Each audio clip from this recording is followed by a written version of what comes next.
I made this cool organiser 3 years ago, and I recently thought of another similar concept that I'll make in this video.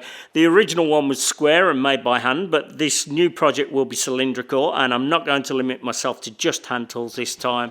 I've got this camphor laurel that I milled myself about 8 years ago. It's full of knots and voids, but as the parts I need are only small, I can work around those. There'll be a lot of waste, but at least it's getting used up, which is about time. I'll break it down and then start milling it into usable pieces. I'm making the drawers first, which will have 3 sides, and each side uses a different size blank. These are the thickest blanks which I need to cut smaller pieces from, avoiding the knots, and here's the leftovers which I can use for some of the other pieces. This is all the pieces cut to make 24 drawers, and here's all the leftovers, which shows just how much work it was, and it would have been far easier to start with decent boards. This drawing shows the shape of the finished drawers and the pieces that I need to cut. Next I'll start cutting the angles and the drawer sides to length.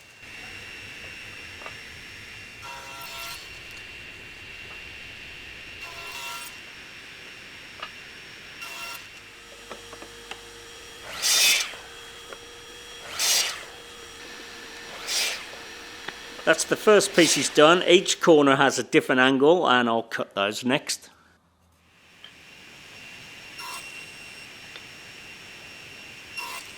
The last pieces are just cut square on both ends.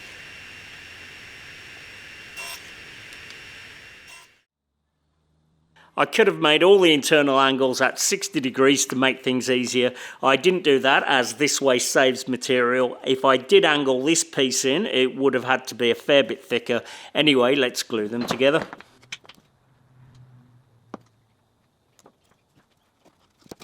I'm using 2 rubber bands to clamp it together. The thinner side piece with the square ends is the correct length, so the rubber bands keep the other pieces held against the ends of that, and the last joint just falls into place.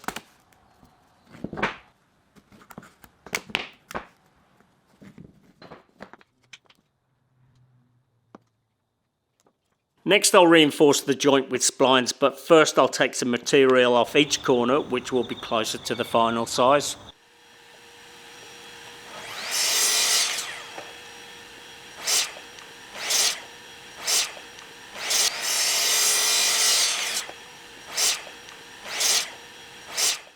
To cut the slots for the splines, I've screwed an upright to this mini sled, and I can clamp the drawers to it.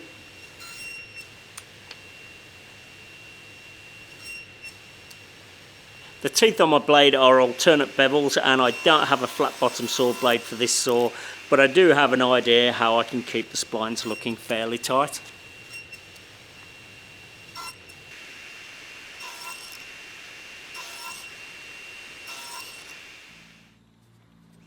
Next I'll cut a handful of splines, and then I'll mill out a V along the one edge to fit into the slots.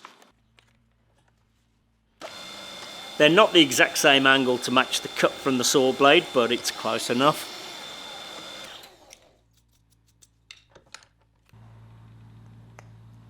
I made a few of them and got started gluing them in while my wife Kath milled the rest of them for me. She doesn't usually use any of my tools, but I think she enjoyed herself and she did a great job.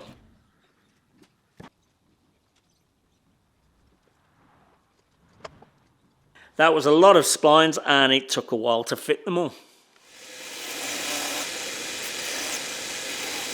Now I can start to shape the drawers, and the first thing I need to do is make a template, which I can then use with a router and a pattern following bit.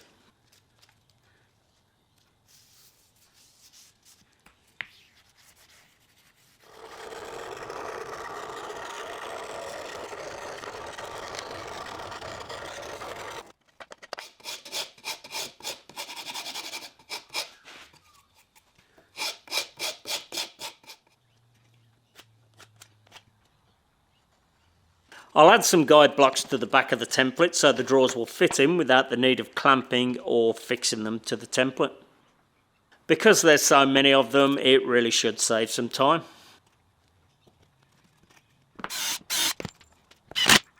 Before I route them, I'll mark and remove some of the waste first to make it easier.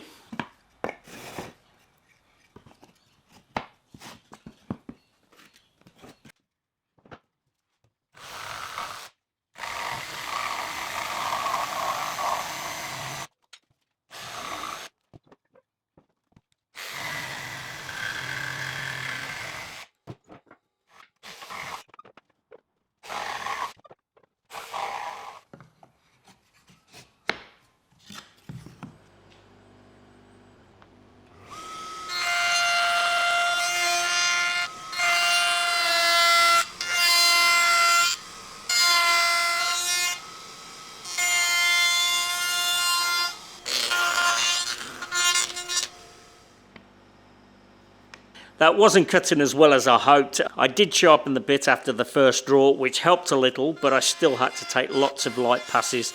Anyway, I got there in the end, and off camera I made a template to do the outside of the draw. I reckon this would be the perfect project for a CNC, but as I don't have one, I can manage using this method of templates and a pattern following bit.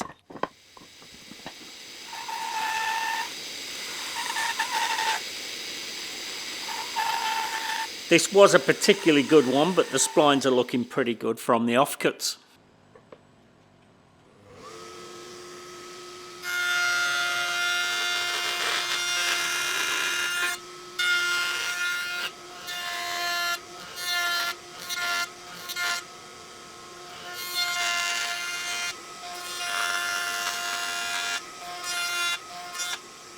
That's the first layer done, and I didn't enjoy that at all. There's a lot of router bits sticking out there. When I started the next one, I got a catch straight away, which I enjoyed even less, so I decided to try plan B, which was to use the belt sander with the fence in line with the belt. I'll run the template against a fence, and I reckon this should be a lot safer.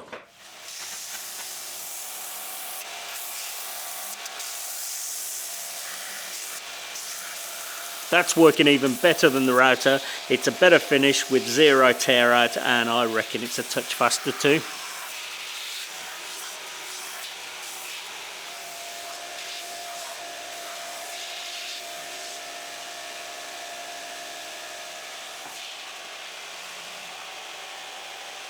The only downside was all the dust, but it really did work awesome.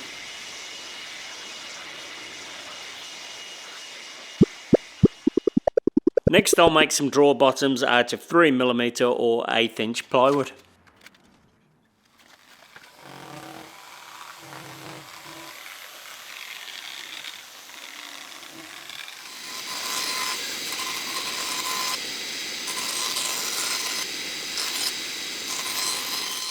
Because the thin plywood is so quick to sand, I decided to just mark and sand each one individually, and it really didn't take too long at all.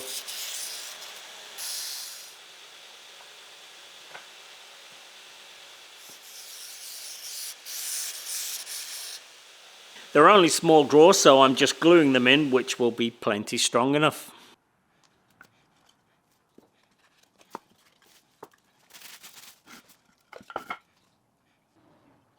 The finish on the insides wasn't particularly good straight off the router. They're a bit furry here and there, so I decided to paint them instead, which I reckon should look pretty good anyway. Before I put the last coat on, I'll drill a pivot hole for the drawer to hinge on. I've bolted a template down to the drill press table to keep all the drawers consistent.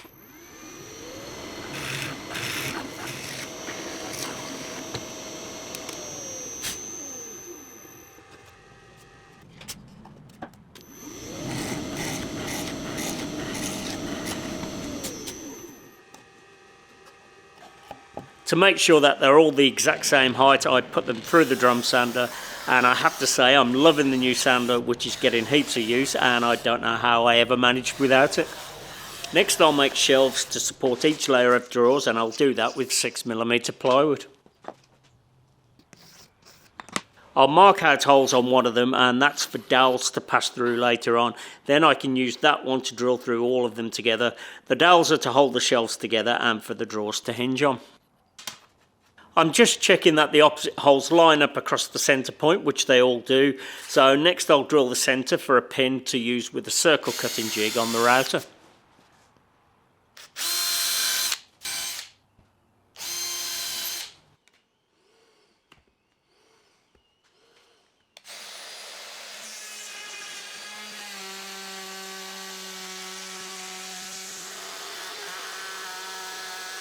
I'm almost going through the plywood, leaving a thin layer which I'll cut with a knife afterwards.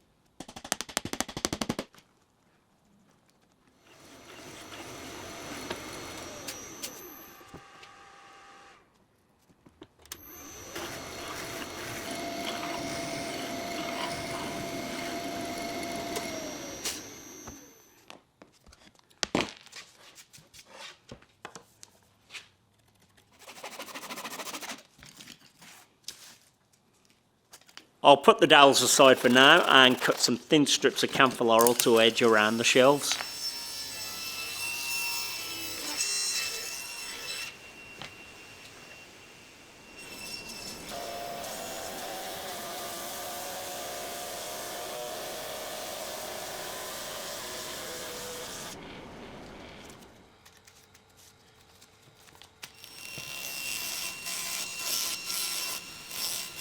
I'll taper the one end first and then glue them on all the way around and back onto itself.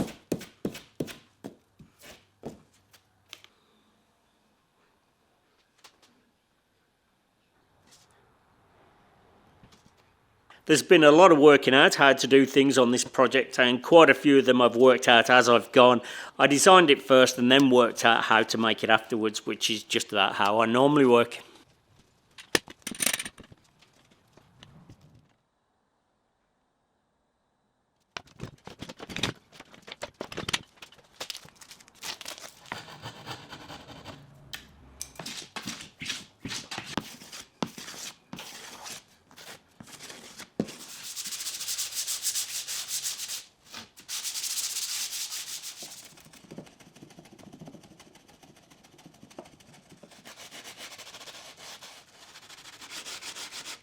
Next I'll make some veneers for the top piece. I'll cover it with camphor laurel and then use black wattle for an inlay, and it was one of my supporters on Patreon that gave me the idea for the inlay, so thanks very much, June. I reckon it's a great idea. While watching one of my regular progress videos, June liked the shape that the 6 drawers made in a layer and mentioned that I should mimic that on the top, so that's what I'm doing. The veneers came out great, thanks again to the drum sander, and I chose this model for this reason, as it will sand down to 0.8 of a millimetre.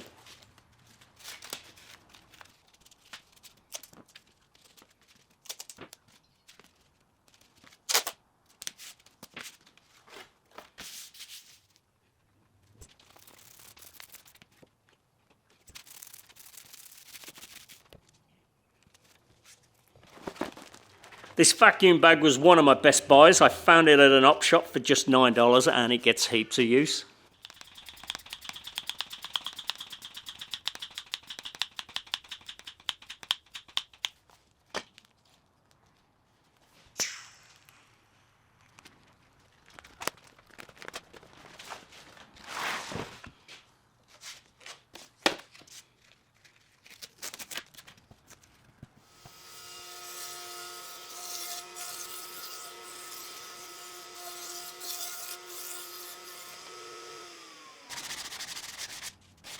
I could use the holes as they are to glue the dowels in, but I actually want to see them on the finished top, so next I'll drill them through the veneers.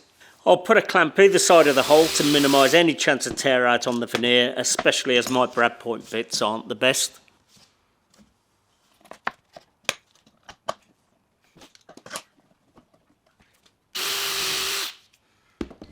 Next I'll cut the inlay pieces out of the black wattle.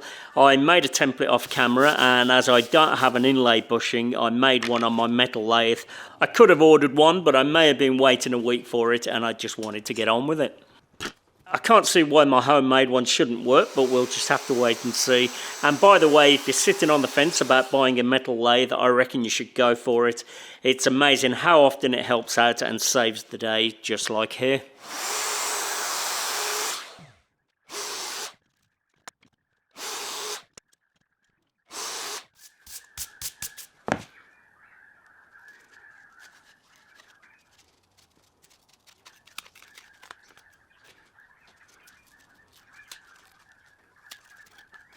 They look great, but they'll be no good if they don't fit in the pockets, which I'll mark out and cut next. To help line up the template for each pocket, I'll find the centre first, but as I don't want to drill the centre hole in the veneer, I'll glue down a ring, which I also turned down on the lathe to match the Forstner bit that I used to drill the guide hole in the template.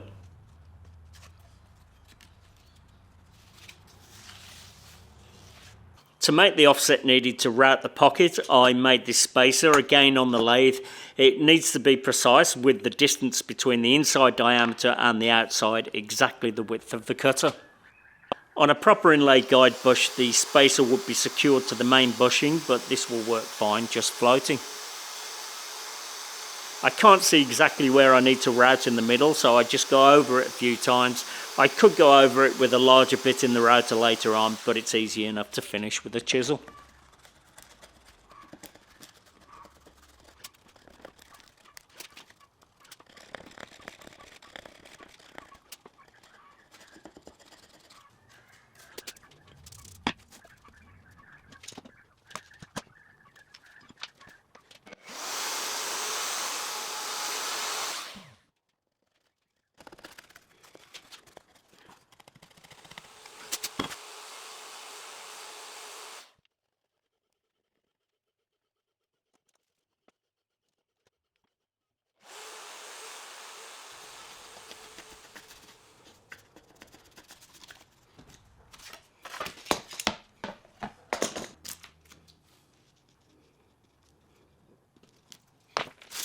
The camphor laurel furs up a bit on the edges, but overall it looks pretty clean.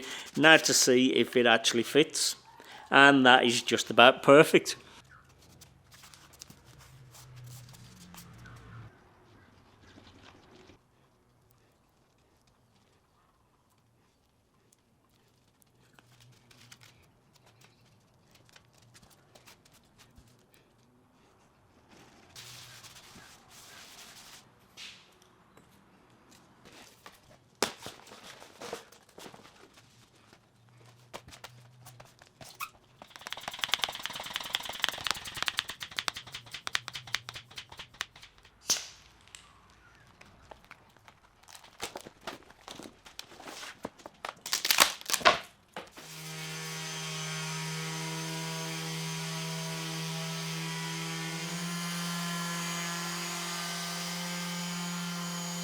We're nearly there, but there's one last piece to make before finishing it, and that's a base. I'll quickly make it out of black wattle to match the inlays on the top.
That's everything made. Next I'll sand and finish all the parts, and then they'll be ready to assemble.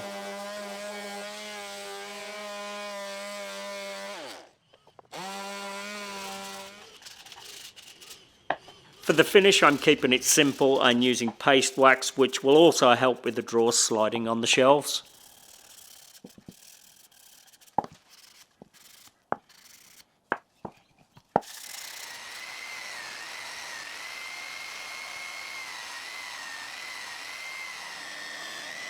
The base will have a Lazy Susan, and I've decided to put it back on the lathe to turn down a recess for it to fit into. If you were to get down low and look at the finished project, the Lazy Susan will be quite visible. This way you'll still see it, but it won't be so obvious. I also put some edging around a square of plywood which will sit between the Lazy Susan and the drawer unit. Now it's time to put it together, starting with gluing in the dowels.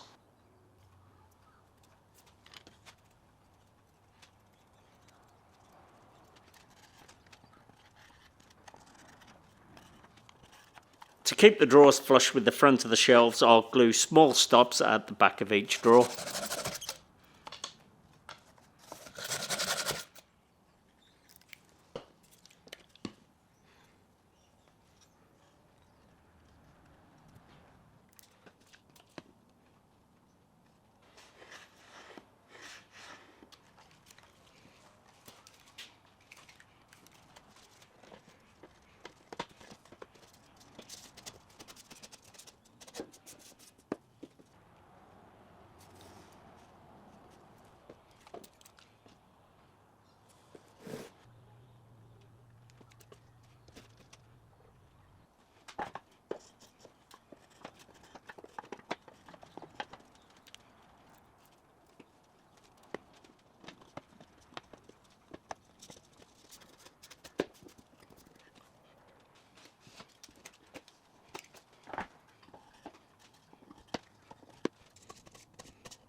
The top was the only piece that I didn't put the finish on, so now I can do the final sand and wax it.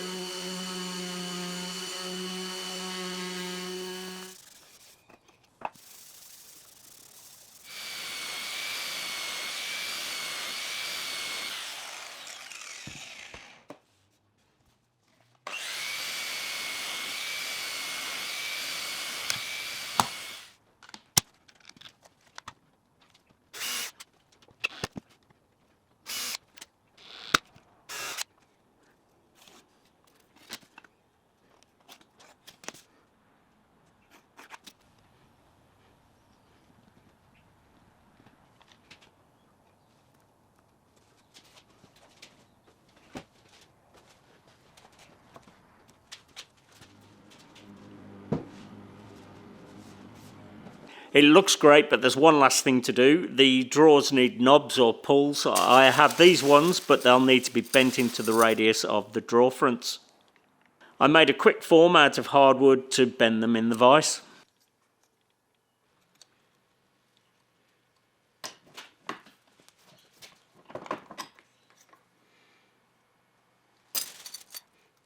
That worked great. Now I just need to fit them.